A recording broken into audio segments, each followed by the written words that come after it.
దక్షిణామూర్తి వాస్తు మరియు జ్యోతిష్య సలహాల కోసం సంప్రదించండి. నేను మీ శ్రీనివాస్.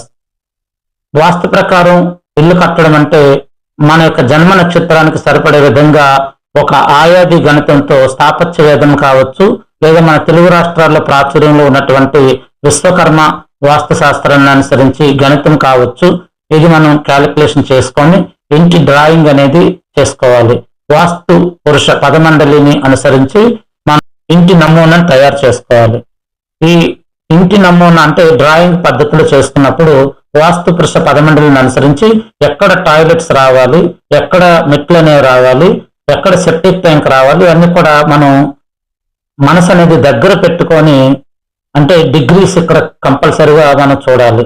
కొన్ని మనం అనుకుంటాం 90 degrees లో తూర్పు ఉంది అనుకుంటాం, కానీ మనం అక్కడ కంపాస్ పెట్టి చూసినప్పుడు ఆల్రెడీ కొనుక్కున్న స్థలము 90 degrees లో ఉండకుండా అది 130, 135 లేదా 125 degrees లో ఉంటుంది. అంటే అప్పుడు అది ఆగ్నేయాన్ని సూచిస్తుంది, ఆగ్నేయ ప్రాచ్య అంటారు. లేదా అది 45 degrees చూపించడము, లేకపోతే 45 నుంచి 55 degrees సూచించడం అంటే అది ఈశాన్య ప్రాచికి పెరగడము అని అంటారు. ఇలా మనకి దిక్కులు విదిక్కులు అవుతాయి. దానివల్ల దిక్కుల ప్రకారం కరెక్ట్ గా ఉంటే గనక మనం జనరల్ గా ఎవరైనా సరే ఏదో ఇల్లు కట్టేసుకోవచ్చు ఒక మేస్త్రి ద్వారా. కానీ అవే ఒకవేళ విదిక్కులుగా మారి ఉంటే చాలా ఇబ్బందికరమైనటువంటి పరిస్థితులను ఎదుర్కోవాల్సి వస్తుంది. ఎందుకంటే టాయిలెట్స్ రాకూడని ప్రదేశంలో టాయిలెట్స్ వచ్చేస్తాయి, రాకూడని ప్రదేశంలో సెప్టిక్ ట్యాంక్ వచ్చేస్తుంది, రాకూడని ప్రదేశంలో మెట్లు వచ్చేస్తాయి, రాకూడని ప్రదేశంలో పిల్లర్లు వస్తాయి, గోడలు వస్తాయి. తద్వారా ఇల్లంతా కూడా నెగిటివ్ ఎనర్జీ ఆవహిస్తుంది.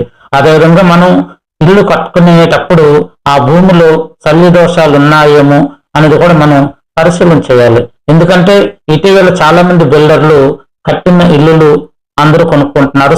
అంటే మధ్య తరగతి చిన్న చిన్న వ్యాపారస్తులు, అంటే ఐటీ రిటర్న్స్ కట్టేట వాళ్ళకి లోన్ సదుపాయం ఉంటుంది.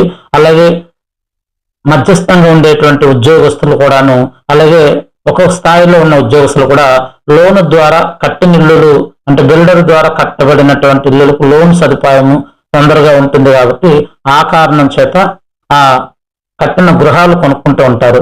ఆ గృహాల్లో ఆ కట్టినటువంటి యజమాని ఎవరైతే బిల్డర్ ఉంటారో అతను మీ నక్షత్రం పేరుతో పూజ చేయడు కాబట్టి, అతనికి తన బిజినెస్ ముఖ్యం కాబట్టి, తను బిజినెస్ లో లాభాలు ఎంతో కొంత సంపాదించుకోవాలి కాబట్టి తన వ్యాపార నిమిత్తం, తన అవసరం నిమిత్తం తను ఒక డిజైన్ ప్రకారంగా ఫాలో అయిపోయి ఇల్లు కట్టి అమ్ముతూ ఉంటారు.